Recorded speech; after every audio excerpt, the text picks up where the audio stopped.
আমিহীন দুনিয়া, এই সুন্দর পৃথিবী, এত সুন্দর মানুষগুলো ছেড়ে যে কোনো সময় চলে যেতে পারি মহান রবের কাছে। ভয়ও লাগছে, আশাও আছে। মরীচিকা পৃথিবী, মিছে সব মায়া।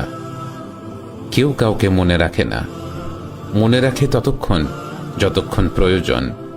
কবরে রেখে আসার পর সবাই ধীরে ধীরে ভুলে যায়।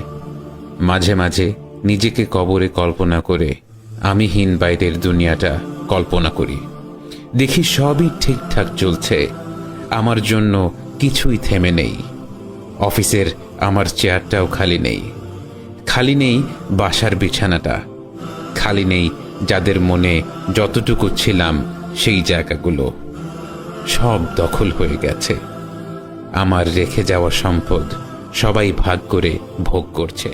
আমিহীন দুনিয়া বেশ ভালোই আছে, কিন্তু কেউ জানে না আমি কেমন আছি।